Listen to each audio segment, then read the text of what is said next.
ठीक 1 घंटे बाद लोकसभा में मोदी सरकार के खिलाफ अविश्वास प्रस्ताव पेश होगा, जिस पर संसद में चर्चा होगी और शाम को इस पर वोटिंग होगी। हालांकि आंकड़ों के लिहाज से सरकार को कोई खतरा नहीं है। बहुमत के लिए 267 सांसदों की जरूरत है, जबकि अकेले बीजेपी के पास ही 273 सांसद हैं। इस बीच और अमित शाह से मुलाकात करेंगे।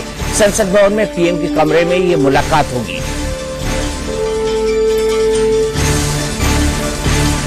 सबसे पहले मैं आपको अपनी स्क्रीन समझा दूं। सांसद है कुल 532 हम इसलिए कह रहे हैं क्योंकि 543 चुने हुए सांसद होते हैं, उसमें से 9 सीटें खाली है। कुछ लोगों ने इस्तीफे दे दिए हैं, कुछ लोग नए आए हैं, तो इफेक्टिव स्ट्रेंथ आज की होगी 532, जिसका बहुमत होगा 267। सरकार के साथ है 331, जिसको आप इस तरफ देख रहे हैं, इस तरफ देख रहे हैं, और इस तरफ आप देख रहे हैं कि सरकार के खिलाफ 143 कौन लोग हैं। और साथ ही साथ शिवसेना, बीजेडी, टीआरएस, एआईयूडीएफ, इनका जो रुख साफ नहीं है। ये पार्टियां आपको नीचे दिखाई दे रही हैं। टीडीपी के जयदेव गल्ला चर्चा की शुरुआत करेंगे, और चर्चा की शुरुआत टीडीपी इसलिए करेगी क्योंकि जो अविश्वास प्रस्ताव पेश हुआ है वो टीडीपी के मोशन पर पेश हुआ है, वो टीडीपी के अर्जी पर पेश हुआ है, या वो टीडीपी के नोटिस पर पेश हुआ है। ये कहा जाए तो गलत नहीं होगा, और इसी के चलते टीडीपी सबसे पहले बोलेगी। दूसरे नंबर पर मोस्ट प्रोबेबली कांग्रेस बोलेगी, और राहुल गांधी कांग्रेस की तरफ से चर्चा की शुरुआत करेंगे। तो चर्चा की शुरुआत हम भी राहुल गांधी से करते हैं। राहुल गांधी ने कहा था कि मैं 15 मिनट बोलूंगा तो भूकंप आ जाएगा। तो आज क्या भूकंप की प्रतीक्षा की जाए संसद भवन में? नहीं, जरूर करनी चाहिए, लेकिन मैं ये कहूंगा कि ये राहुल के शायद उस फेज वाला का एक्सटेंशन है जिसमें वो हल्की बातें करते थे। तब से ये माना जा रहा है कि वो काफी बदले हैं। तो आज का भाषण देखना होगा कि वो बदले हैं या अभी उसी पे हैं, अटके हुए हैं। लेकिन ये उनके लिए एक बड़ा अवसर होगा, क्योंकि मुल्क सारा देख रहा है, और विपक्ष में पहली बार एकजुटता या गठबंधन की पहल शुरू हुई है। तो अगर उनको नेता बनना है या नेतृत्व करना है या नेतृत्व पर क्लेम करना है, तब उनको आज जरूर इस मौके का लाभ लेना चाहिए। पिछली दफे जब मैं कहता हूं कि जयपुर अधिवेशन के समय उन्होंने भाषण दिया था, वो चाहे उनका बोला हुआ था किसी और का लिखा, वो बहुत बढ़िया था, लेकिन उसके बाद काफी मिट्टी पलीद हुई है। तो आज उनके लिए अवसर है कि वो चीजें सुधारें और आगे बढ़ें। फिर जयपुर अधिवेशन से लेकर आज तक काफी वक्त भी गुजर चुका है, काफी वक्त गुजर चुका है, और गंगा में बहुत पानी बह चुका है। खुद उन्होंने ही काफी उस अधिवेशन से जो उनके बोलने की तारीफ, उन्होंने भी कई चौके छक्के मारे हैं उसके बाद, और वो स्थिति बदली है। तो आज स्थिति उनके लिए भी यही है कि वो एक टेस्ट पे हैं कि वो क्या करते हैं, और उस पर सारे देश की नजर लगी। कहा यह जाता है कि भूकंप के कभी बारे में कभी प्रिडिक्शन नहीं हो सकता कि भूकंप आएगा या नहीं आएगा। हालांकि सेस्मिक जो आपकी प्लेट्स होती हैं, उनकी स्थितियों से आप एक अंदाजा लगा सकते हैं, लेकिन प्रिडिक्ट कभी नहीं कर सकते मॉनसून की तरह। लेकिन राहुल गांधी ने तो यहां प्रिडिक्ट कर दिया। तो प्रिडिक्शन के बाद मानसून भूकंप आपको कैसा लगता है? नहीं, उम्मीद तो यही है कि पिछले मैच्योर हुए हैं। गुजरात इलेक्शन में जिस तरह कंडक्ट किया वो मैच्योरिटी का सिंबल था। अगर आज ये फेल होते हैं तो ये भी आप मान लीजिए कि विपक्ष जिस तरह का कंसोलिडेशन ला रहा है, राहुल गांधी नेता नहीं कबूल होंगे। ये उनके लिए एक लिटमस टेस्ट है जिसमें कि अपनी बात के और मुद्दे हैं, ऐसा नहीं कि मुद्दे नहीं हैं। तो एक तो यह है कि राहुल गांधी को और अपोजिशन को ये देखना पड़ेगा कि अपोजिशन वाकई अपनी बात पार्लियामेंट के फ्लोर पे कायदे से रख पाता है कि नहीं। इश्यूज हैं, 4 साल में हर सरकार के खिलाफ तमाम इश्यूज होते हैं, और शायद जो अभी बोलने जा रहे हैं उसमें फार्मर्स है जो सबसे बड़ा मुद्दा है। फार्मर के अलावा ये जो मॉब लिंचिंग हो रही है जिसपे सुप्रीम कोर्ट ने कमेंट किया है और एक ऑर्डर पास किया है, वो एक बड़ा मुद्दा है। और मुझे लगता है कि इसके अलावा बहुत सारे मुद्दे हैं जो कि कांग्रेस इस समय बोल सकती है। राहुल गांधी और बोलने में होता क्या है, बीजेपी से मैं नहीं समझता कि बीजेपी जो अभी प्रेजेंट रखे हैं वो 4 हैं। राजनाथ सिंह को ला रही है अपनी तरफ से। राजनाथ सिंह वक्ता वैसे अच्छे हैं, लेकिन उस तरह से जो आंकड़े दे के करना है, मुझे लगता है उसके लिए उनको राकेश सिंह को लाना होगा, वीरेंद्र सिंह को लाना होगा। ये लोग शायद आंकड़े कायदे से रख पाए। कांग्रेस की तरफ से मुझे लगता है कि ज्योतिरादित्य सिंधिया एक ज्यादा अच्छा वो होते, लेकिन अगर राहुल गांधी आज कन्विंस कर लेते हैं। मुझे याद है कि नेहरू ने जब पहला नो कॉन्फिडेंस उनके ऊपर आया था उनके खिलाफ, जेबी कृपलानी ने दिया था, उस समय नेहरू ने कहा था कि नहीं, फेट मालूम है कि कोई हम हार नहीं रहे हैं। लेकिन मुझे अच्छा लगा जब नो कॉन्फिडेंस मेरे खिलाफ आया, क्योंकि इसी से डेमोक्रेसी मजबूत होती है और बातें आप रखते हैं। तो ये भी जानते हैं राहुल गांधी कि ये फेल होगा, टीडीपी भी जानती है फेल होगा, लेकिन ये मौका होता है एडवर्सरियल डेमोक्रेसी में कि आप उन मुद्दों को हिंदुस्तान के सबसे बड़े पंचायत में रखें, और अगर वो प्रॉपरली रखते हैं तो हो सकता है गवर्नमेंट का फेल तो कुछ नहीं होगा, लेकिन जनता हो सकता है उससे मुतासिर हो या ना हो। इस पे राहुल गांधी को सोचना पड़ेगा कि लॉजिक ब्लॉक कैसा बनाते हैं, प्रेमाइसेस तर्क वाक्य कैसे रखते हैं, और उनमें कितना कन्विंस कर पाते हैं। लाइव टेलीकास्ट हो रहा है, दुनिया का हर चैनल इस समय हिंदुस्तान का टेलीकास्ट कर रहा है, तो एक जबरदस्त मौका है कि राहुल गांधी अपने को उभार पाए। मैं आपको एक मिनट रोकूंगा क्योंकि अभी एक ब्रेकिंग न्यूज आ रही है। चंद्रबाबू नायडू ने अपने सांसदों से बात करी है, अपने सांसदों से उन्होंने फोन पर बात करी है। चंद्रबाबू नायडू की पार्टी ही है जो अविश्वास प्रस्ताव को लेकर आई है। चर्चा का मुद्दा क्या होगा, किस तरह की बात करनी है, किन मुद्दों को रखना है, संसद के अंदर किस तरह से प्रदर्शन करना है, क्योंकि टीडीपी भी एक बड़ा ब्लॉक है सांसदों का, और टीडीपी के जो सांसद हैं वो इस वक्त एक महत्वपूर्ण रोल प्ले करेंगे, क्योंकि टीडीपी 16 सांसदों के साथ एक ऐसी पार्टी है जो अविश्वास प्रस्ताव लेकर आई थी। हालांकि अविश्वास प्रस्ताव लाने के लिए 50 सांसदों का समर्थन जरूरी होता है, या 50 सांसदों की सहमति जरूरी होती है, क्योंकि स्पीकर सदन के अंदर पूछती है कि क्या अविश्वास प्रस्ताव के साथ इतने लोग मौजूद हैं। कांग्रेस ने टीडीपी के इस प्रस्ताव के समर्थन का निर्णय लिया, और उसी के बाद ये तय हो पाया कि हाँ, अब अविश्वास प्रस्ताव सरकार के खिलाफ आएगा, और टीडीपी इस मोशन को मंजूरी जो है स्पीकर देंगी। उसी के बाद टीडीपी के इस मोशन को मंजूरी मिली है। जो चंद्रबाबू नायडू का कहना है वो ये कहना है कि उनके राज्य को स्पेशल स्टेटस का दर्जा दिया जाए, यानी आंध्र प्रदेश को स्पेशल स्टेटस मिले। स्पेशल स्टेटस देना बेहद दिक्कत भरा काम है, क्योंकि अगर केंद्र एक राज्य को स्पेशल स्टेटस देता है तो बाकी राज्यों से भी इस तरह की मांग उठेगी कि हमको भी स्पेशल स्टेटस दिया जाए, और एक पंडोरा बॉक्स सा खुल जाएगा। N K Singh sir, special status क्यों राज्य मांगते हैं, और क्या कारण ऐसा होता है कि सेंटर हमेशा हिचकता है स्पेशल स्टेटस देने में? नहीं, एक तो बहुत सीधी सी बात है कि अगर आंध्र को आप देंगे तो बिहार भी मांगेगा। बिहार क्यों नहीं मांगेगा? बिहार आपका सहयोगी भी है, तो उसके डिमांड को आपको ज्यादा पुख्ता और बिहार मांग भी रहा है लगातार। पहले तो बिहार नहीं मांगा था। एक्चुअली चंद्रबाबू नायडू जब वहां फंसने लगे तब उन्होंने ये शुरू किया था। तो एक तो यह है कि स्पेशल स्टेटस में डिवोल्यूशन ऑफ फंड्स जो होता है उसका क्राइटेरिया बदल जाता है, इसलिए स्पेशल स्टेटस हर राज्य डिमांड करेगा। लेकिन आज का जो बहस हो रहा है, मुझे लगता है कि स्पेशल स्टेटस लेके अगर टीडीपी करता है तो बहुत ज्यादा कन्विंस देश को नहीं करेगा।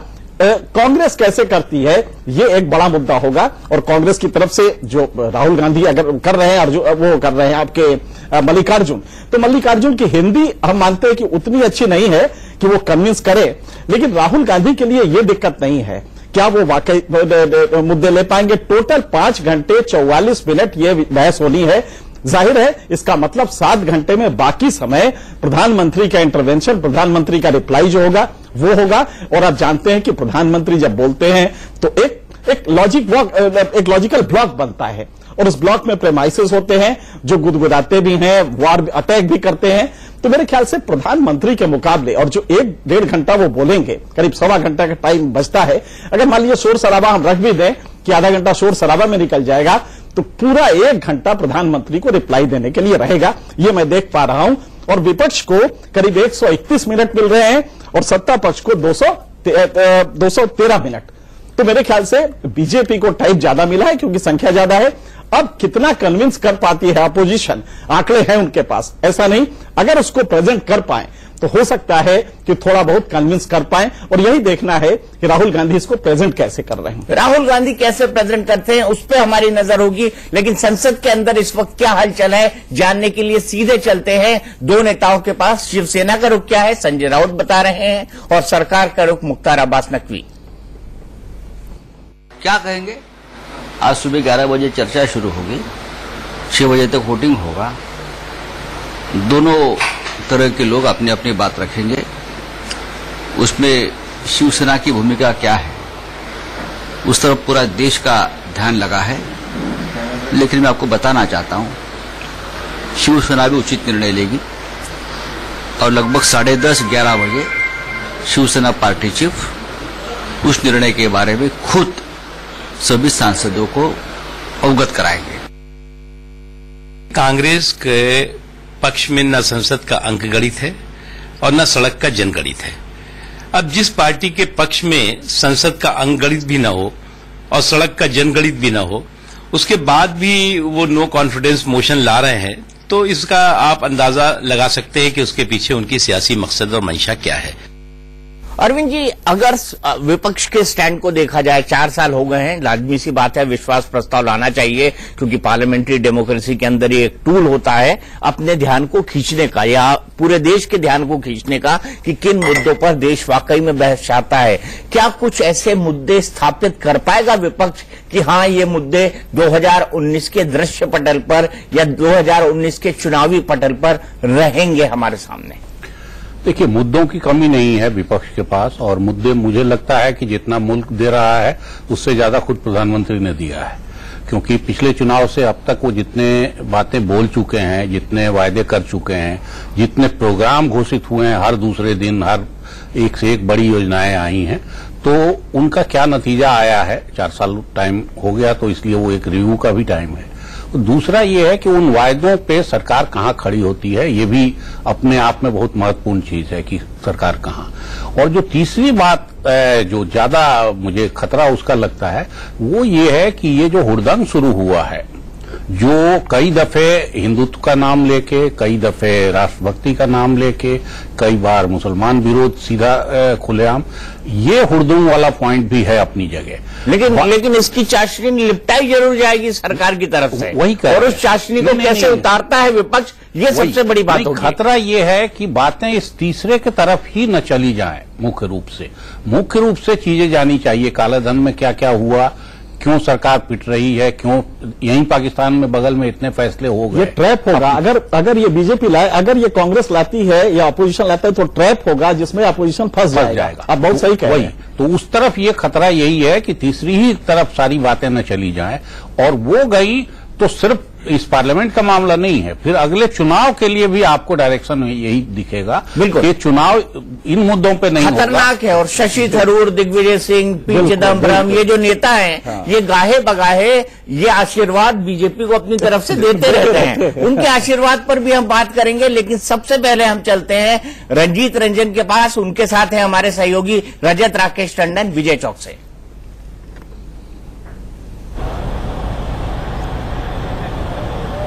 बिल्कुल, रंजीता रंजन जी हमारे साथ। रंजीता जी, जो आंकड़ा है उसमें तो कांग्रेस और विपक्ष बहुत पीछे है, लेकिन जो नजर होगी आज, वो नजर होगी राहुल गांधी के भाषण में कि वो भाषण क्या देते हैं, और उसके बाद नरेंद्र मोदी प्रधानमंत्री जवाब देंगे। तो आपको लगता है आंकड़ों से ऊपर का खेल चला गया है, विपक्ष की एकजुटता और राहुल गांधी के भाषण पर इस सबकी नजर होगी देश की आज?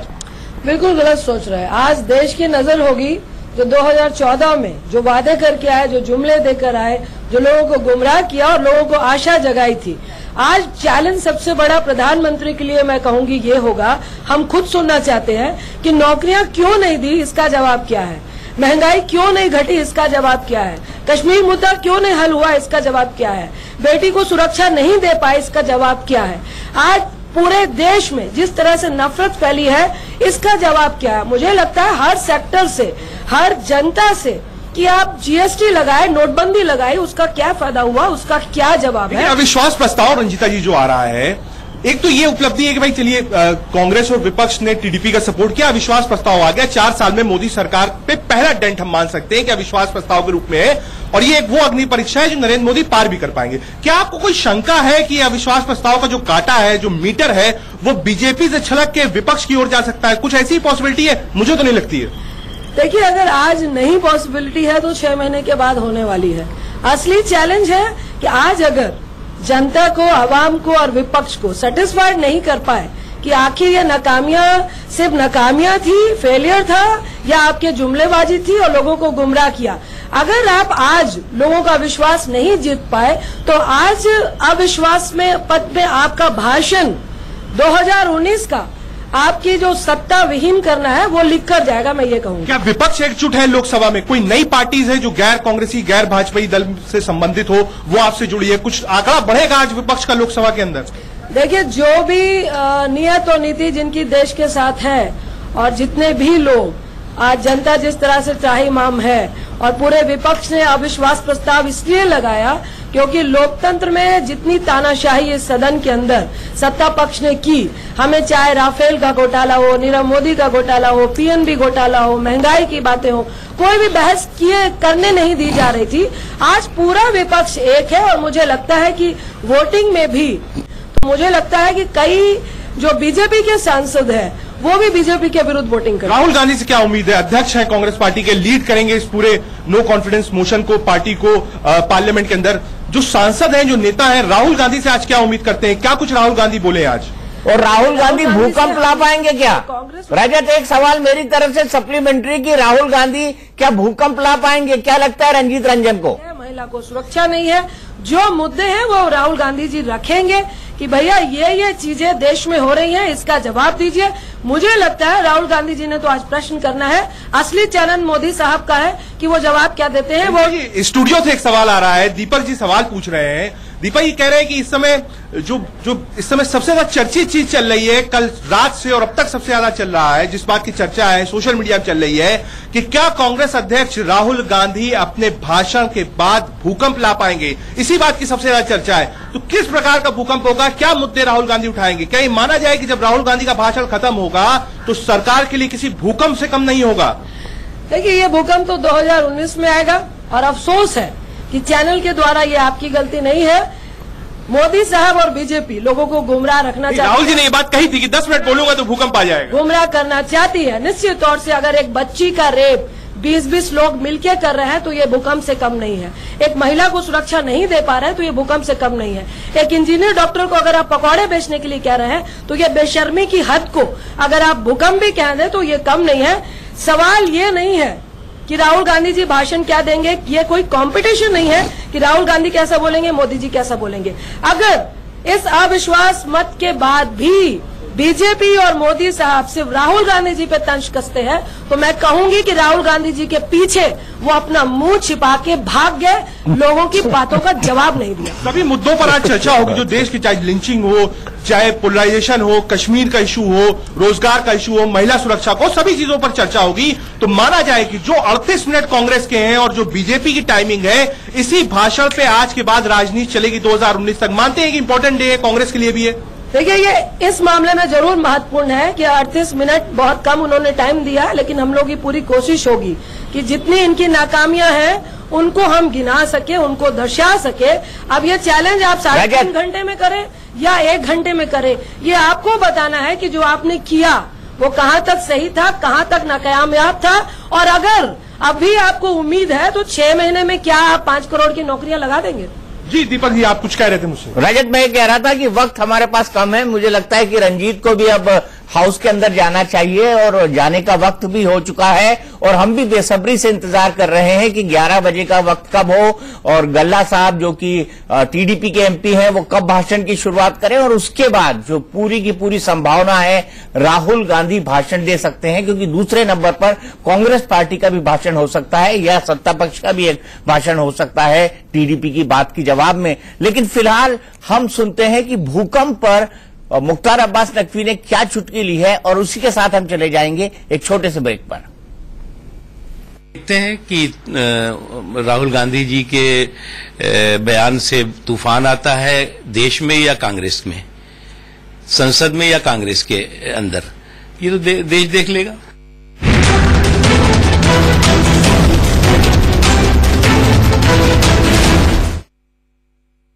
देश के विकास में आपकी भूमिका सिर्फ एक वैज्ञानिक, शिक्षक या सीमा के प्रहरी का ही नहीं, बल्कि एक आयकर दाता। अरे रवि सर लगाओ, आप माइक लगा लो, मेरे से ले लीजिए बाद में। जाहिर हो जाएगा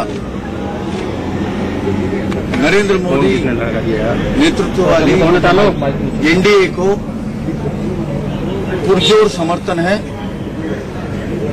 और केवल एनडीए ही नहीं है, एनडीए प्लस ये समर्थन हमें मिलने वाला है, क्योंकि 2014 से लोकसभा में और बाद में सभी विधानसभा चुनावों में देश की जनता ने जनादेश दिया है भारतीय जनता पार्टी को और एनडीए को। और अभी हम इतना ही उम्मीद करते हैं, एक फोन हटा लो, मुंह पे आ रहा है। जो अविश्वास प्रस्ताव विपक्ष ने लेकर आया है वो सिर्फ टॉकआउट न हो जाए, तो टॉक आउट ना हो जाए, यानी बात निकलकर खत्म ना हो जाए, ये अनंत कुमार का कहना है। सरकार यही कोशिश करेगी, सरकार ये कोशिश करेगी कि राहुल गांधी की स्पीच को आज पूरी तरह पंक्चर किया जाए, क्योंकि राहुल गांधी अपने आप को स्थापित करते हैं करना चाहते हैं नेता के समान। और 2003 में अटल बिहारी वाजपेयी के खिलाफ भी सोनिया गांधी अविश्वास प्रस्ताव लेकर आई थी। तब भी कांग्रेस की पूरी कोशिश ये थी कि सोनिया गांधी को एक अच्छे पार्लियामेंटेरियन के तौर पर स्टेब्लिश कराया जाए, और उस चर्चा में जो शुरुआत थी वो सोनिया गांधी ने की थी। और उसके बाद ये टॉक ऑफ द टाउन बना था कि सोनिया जी अब मैच्योर हो गई हैं, सीपी यानी कांग्रेस प्रेसिडेंट अब अच्छा भाषण देने लगी हैं, इस तरह की कई बातें सामने आई थी। तो राहुल गांधी क्या अपनी मदर की तरह अचीव कर पाएंगे आज शाम तक? इसका परिणाम आ जाएगा, हमारी नजर होगी। लेकिन फिलहाल एक ब्रेक।